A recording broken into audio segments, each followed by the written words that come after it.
Good morning, all. Hey, thanks a lot for joining us today. So, essentially, when we do our presentations, we don't want to take too long. We know your time is valuable. You're out there quoting jobs and hopefully performing maintenance on fire systems. And some of the things we're going to tell you today are going to work to your benefit. If you could just write in the chat window, who am I speaking to? If a country is fine, that'd be good to know. And today's presentation is going to be on SDI. SDI is a factory that makes specialized tools. And these are the tools that can help you comply with NFPA 72. They can reduce your costs. Hey, listen, if it's one or two smoke detectors, no big thing, right? But generally, if you're on this webinar, it's because you have larger installations. 25, 50, 100, or 200 smoke detectors. And then it becomes important. And of course, the reason you're doing these inspections is protect lives. That's the reason the system got installed in the very beginning. So I noticed that nobody told me what country you're from. If you could just throw that into the chat. I don't see any answers there, but let's move on, see what I got for you.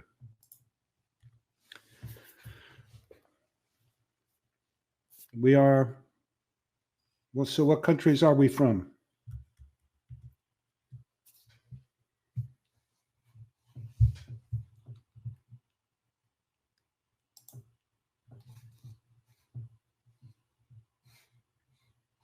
Oops, looks like I lost something here. Hold on, give me a second.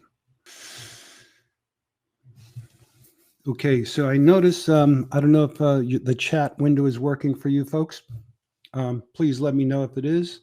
I think I got one answer here. Let's see. Okay, Jamaica. Perfect. Thank you very much. Hey, Keith, I haven't spoken to you in a long time. Anyway, so here we're talking about why in the world are we going to inspect and test smoke detectors? Well, number one, we want to comply with NFPA 72. It seems to be the authority out there, the one that's telling us all the things we should respect as far as fire alarm detection systems to make sure that they are doing their job. Hey, just like any electronic equipment, some things might not have been installed correctly. Some things might have gone for whatever reason, environmental reasons. There's a lot of different reasons. And that is why we want to inspect them. You know, if you need to get more information at this, look at chapter 14, table 14. There's the information on your screen. It tells you what has to be inspected and how often it has to be inspected. Now, I mentioned this so you can use it as a sales tool when you are trying to show a customer the benefits of a maintenance contract, exactly what you're doing and why you're doing it. And of course, you know, the reason we comply is to save lives from the very beginning. That's why a fire alarm is installed, because the fires can travel rapidly and we need as much time as possible to get people to safety. At the same time, it's also going to protect property. Why is that important? 50% of businesses that have a fire, if they reopen, close within 2 years. So these are motivators for your customer. And at the end of the day, hopefully, some of the things we're going to show you is going to help your company make more profit. And you do that through recurring revenue, recurring monthly revenue. It's that contract, correct? That support contract.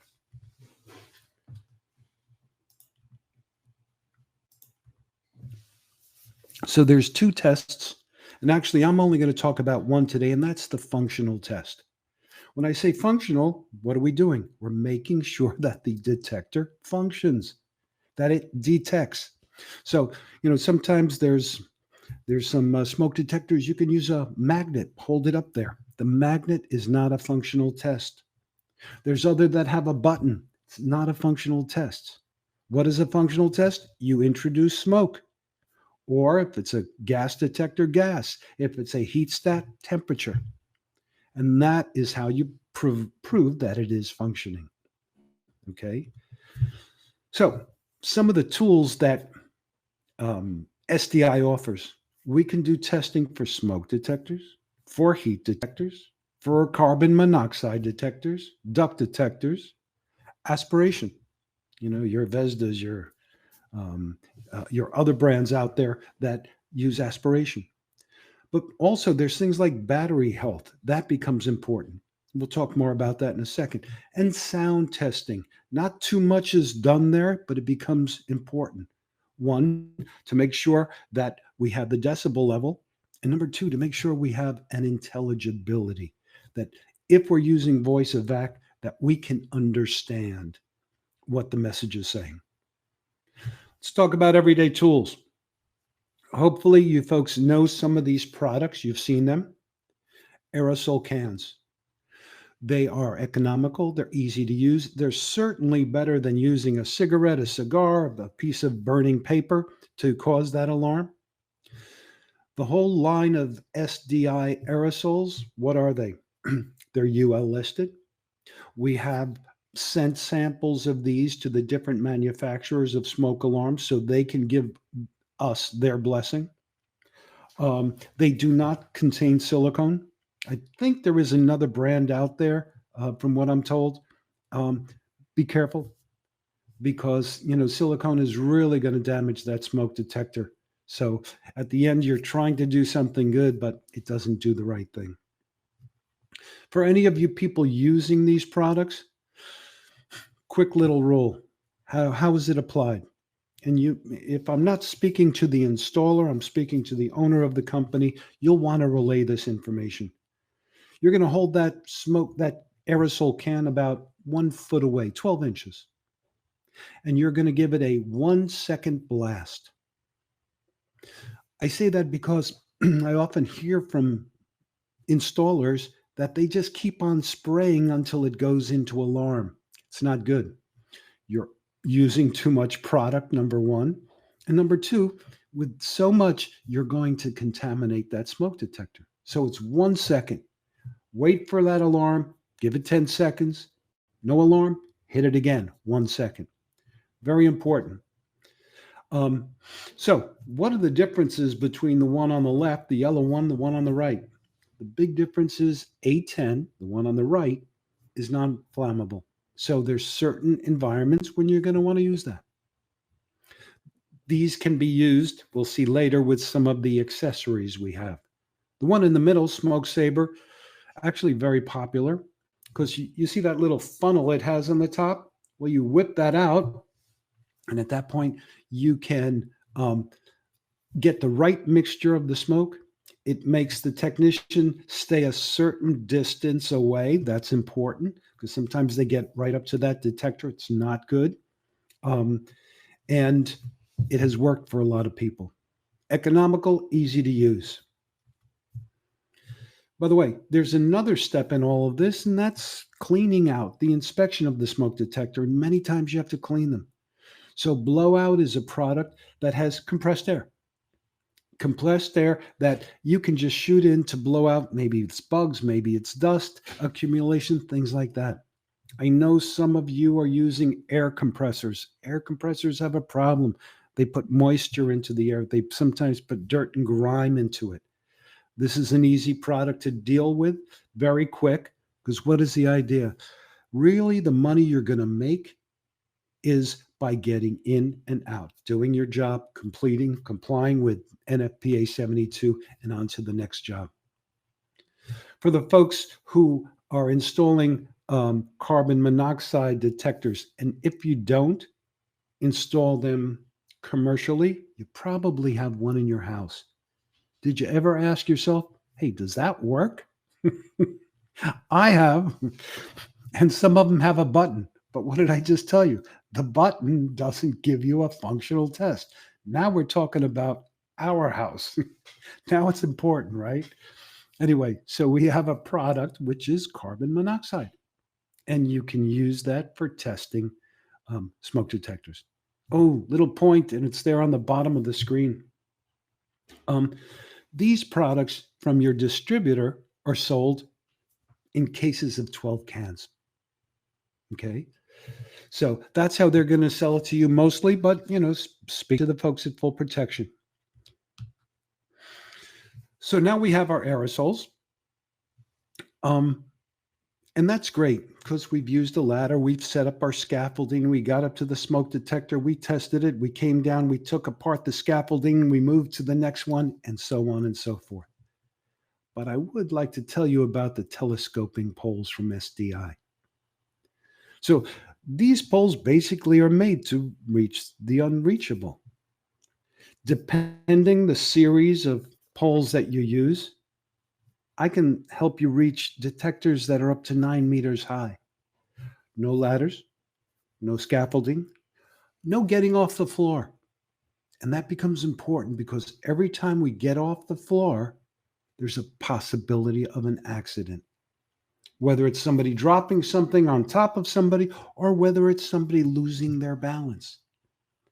So if I can have a safer operation, a quicker operation, certainly more professional, I don't have to disturb the people that are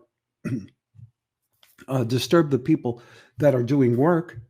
So while I set up scaffolding or ladders, I can just go in and do my job.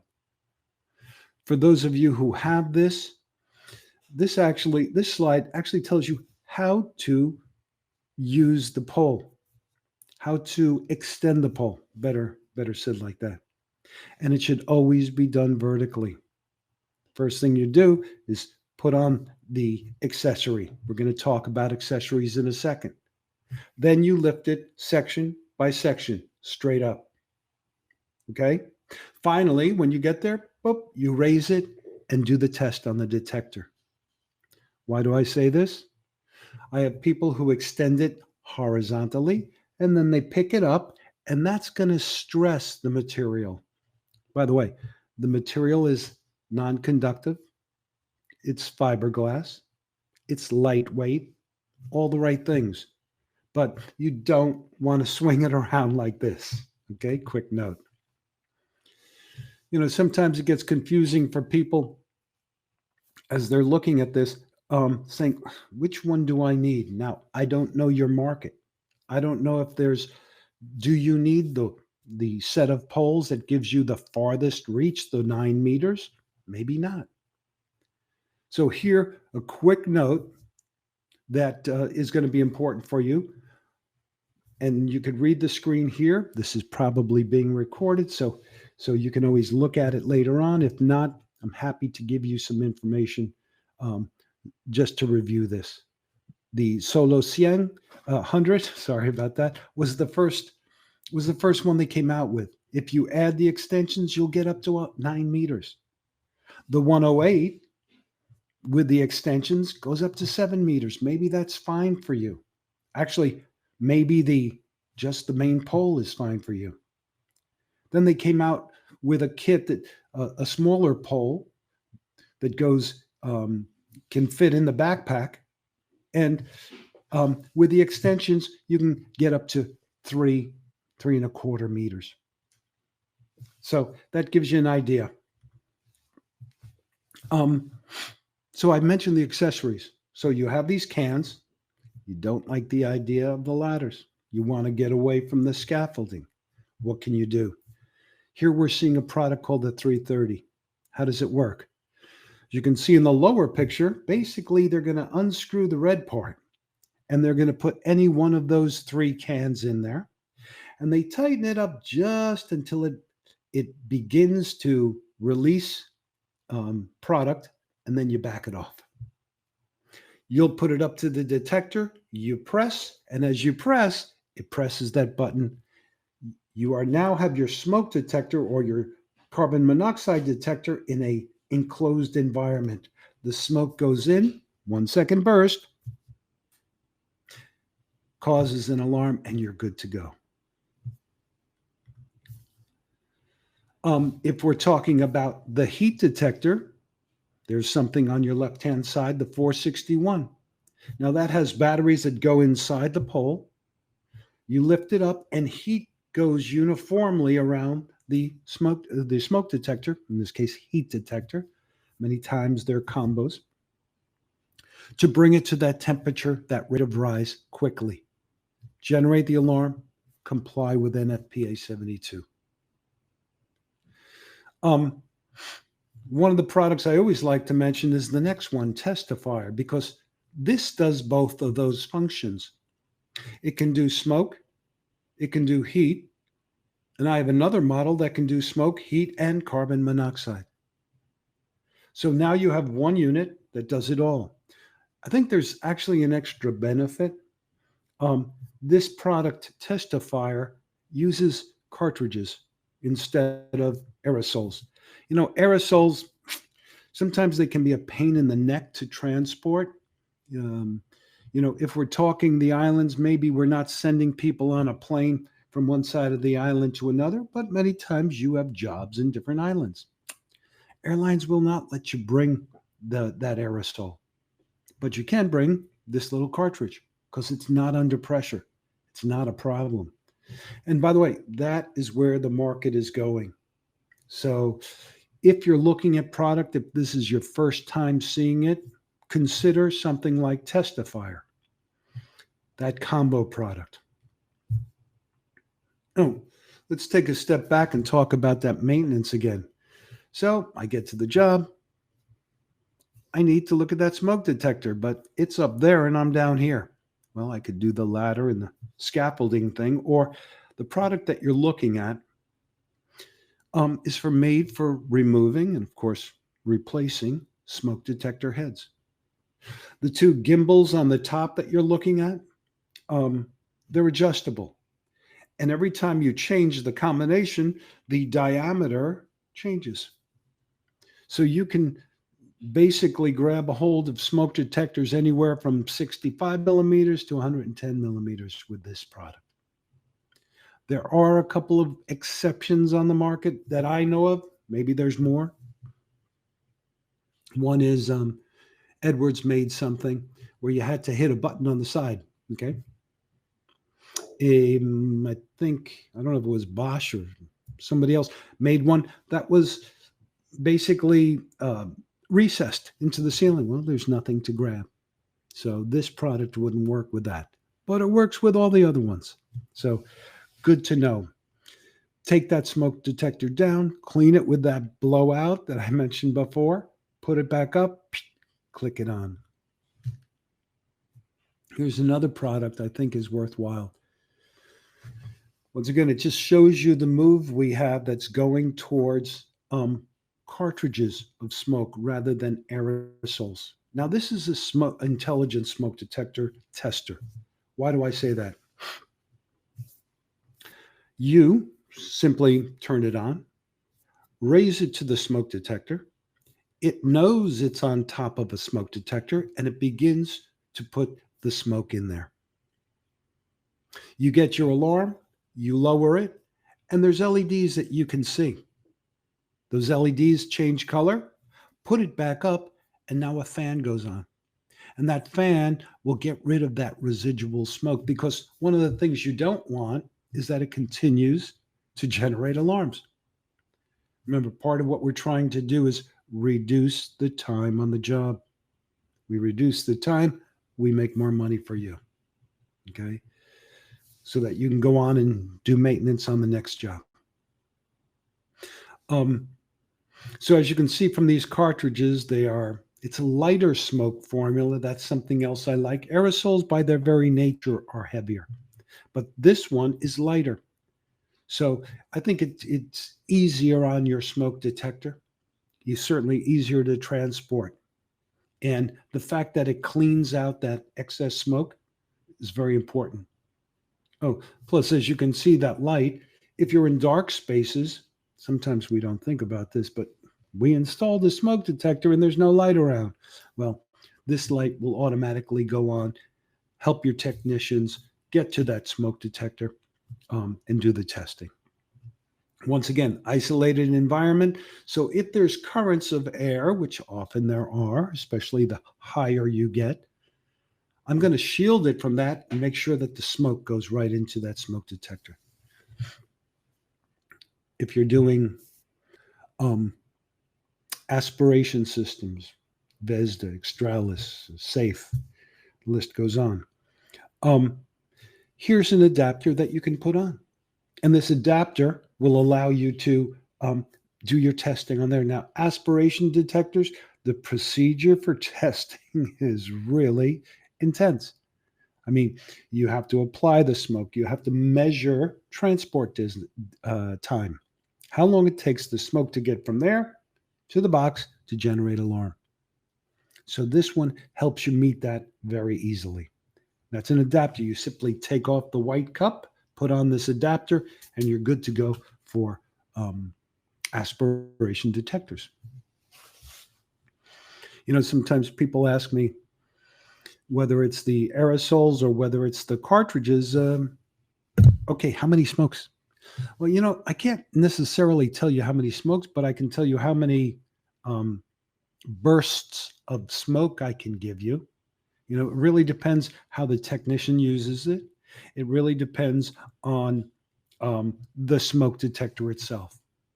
So this one gives you an idea. You can see on the headers if it's this A10 product or if it's Centurion or the Smoke Saver. And I don't want you to focus only on the number of detectors because each of them have a very high number of detectors that or bursts that they can give you. There's different things to measure here that will become important for you.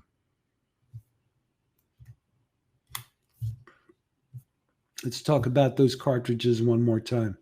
Not too much to talk about, but size is important here, isn't it?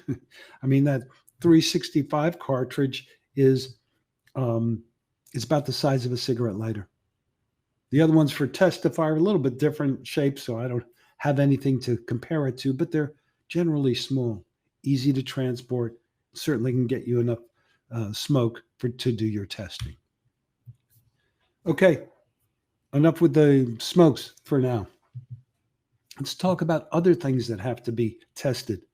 We're going to talk about Bedrock. Bedrock is a manufacturer that SDI handles here in the Americas that will help you get better sound and intelligibility measuring. As you can see on the right, sometimes we have to measure the decibels because NFPA wants to know that the difference between your siren and your ambient noise is enough, 15 decibels, so that people can hear the sound. When we're talking about voice evac, here's something that will measure intelligibility. Intelligibility is a real characteristic that can be measured. There's something called STI, Speech Transmission Index. Now, we're talking about speech, correct? Because it is intelligibility. We've all been to an airport. They do their announcement. We don't hear a thing. Or in Walmart or wherever, any of those big box stores, we don't understand the message. That's kind of counterproductive. So there's equipment so we can measure it and understand exactly what we have and prove to the owner that we are giving them the best intelligible audio. Batteries sometimes overlooked. Gel cells are interesting. Lead acid batteries, the ones that we use in fire panels, the ones we use in UPSs, bird panels, access control panels. The sign that they give you when they're going to die? None. That's the sign they give you. So when does it happen? Usually at the worst possible time, and that's when you need it to work. So electricity's out, battery has to go in, boop, battery's not working. Now, you can't use a multimeter. Multimeter will just tell you 12 volts, and you got that. However, the useful life, that's what this product measures. So Cell Checker will measure useful battery life. And as you can see that line on the top, the red and the green, basically it makes it nice and easy for you. If it's in the red area, it's time to replace that battery. If it's in the green area, you still have useful life. Now, this detector can be used anywhere from 2 to 12 volts. 12 volts is typically what we're using in our industry, and up to 200 amp hours. So yes, you can measure the useful life of this quickly. I would say it takes about 20 seconds after you connect and hit the buttons. So very good for your fire panels, but once again, don't forget you use it on your Berg panels, on your access control or your UPSs. There's a good example. Comes with the clamps. You just hook it on, hit the correct buttons, hit start. In about 20 seconds, you have your result. Okay, last item that I do want to speak about, Scorpion. There are certain detectors which are very hard to access. I always like to hear from customers about this. Now, when they're difficult to access, the tendency is not to do testing, not to do maintenance. And once again, NFPA, we want to comply with NFPA 72. You have to test all of your detectors once a year. But what happens when they're under a false floor in a server room where you have all sorts of pipes and you have 110 or 220 and who knows what else? And I don't want to go there. Neither does your technician. How about if you have one of those situations where there's a false ceiling? Because it's a plenum area, you had to put smoke detectors. Now you have to take off the tiles and climb up there to get to them. Pain in the neck. Certain secure areas, could be a server room. Sure, you can get in when the IT guy says he has time to let you in. Meanwhile, you're sitting on a bench outside the door for 2 hours until he frees up some time, and he's not so happy about doing that because he doesn't want to have to babysit somebody who has to check his smoke detector. President's office, operating room, embassy. The list goes on. Here, I'd like you to fill in some of the blanks because you probably know. So instead of not doing the testing, which is not a good solution, we have Scorpion. So Scorpion is a product that gets installed permanently right next to the detector. Okay.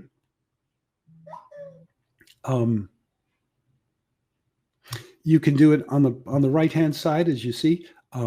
It'll be for point smoke detectors, photoelectrics, or on the left hand side, same kind of product that's used for aspiration. You know, the aspiration application I like a lot because many times that's installed in places that are not easy to get into. It's not easy to access.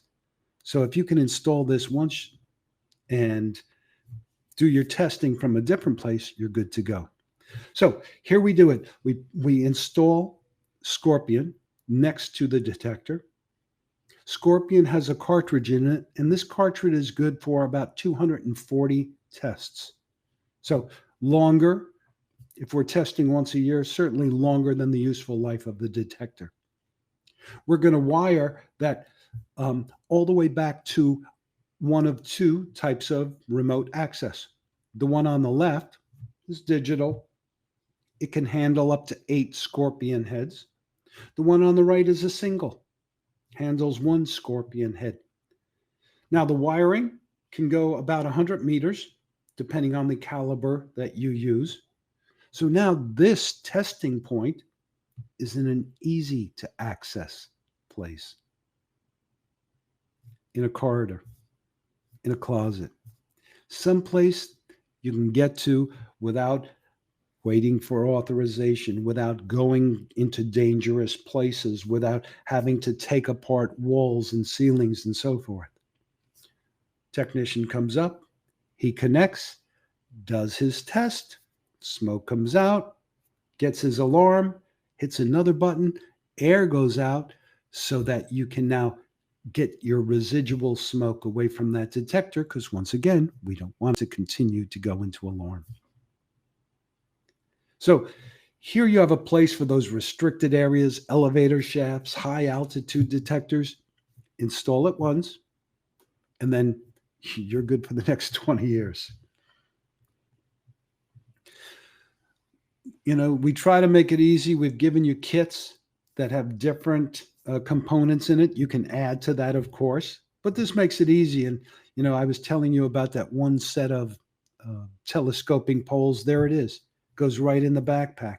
Here's a kit that has that 365, that smart uh, smoke detector tester. I actually would add to this the 200, the one that removes and smoke detectors heads, and you're good to go. Here's another one a little bit more complete because you have a farther reach. It's using the 100 with the extensions. There's your 9 meters. It's got a bigger carrying case to make sure that everybody puts the tools where they belong and they don't throw them, in the bottom of the truck and lose them. If we're talking the testifier, I always like to mention this one because remember that testifier does smoke and heat. And if you don't like any of the kits that you see, I'm sorry, this one came out in Spanish. I forgot to put the English version up there. If you don't like any of these, basically you can put together the kit. We just do this so it's a little bit easier for you. So you can see what you're ordering. Gives us the suggestions. One last one. This is sort of the traditional one. It uses that 330, which are going to use the aerosol. I know you probably are using a bunch of those aerosol cans still. I would recommend, try to move over, try to get into the world of the little cartridges. It's going to make your life easier. And as international law starts phasing out all these aerosols, and they do that for the environment, and I respect that. That's a good thing. Then at least you're ahead of the game. So there you go. That's, a very quick summary of complying with NFPA 72. The idea of walking in with a professional image as opposed to lighting a newspaper and holding it underneath a smoke detector so the smoke goes in there, hoping the smoke goes in there. And at the end of the day, I hope I'm lowering maintenance costs because now you can do this quicker, go from detector to detector. You don't need the 3, 4, 5 people that might be necessary for watching workers, for constructing scaffolding or holding ladders, and the potential damage that can cause. Anyway, there's some contact information. Camila, thank you very much for this presentation. And if there's any questions, we're happy to help. Y'all have a good day.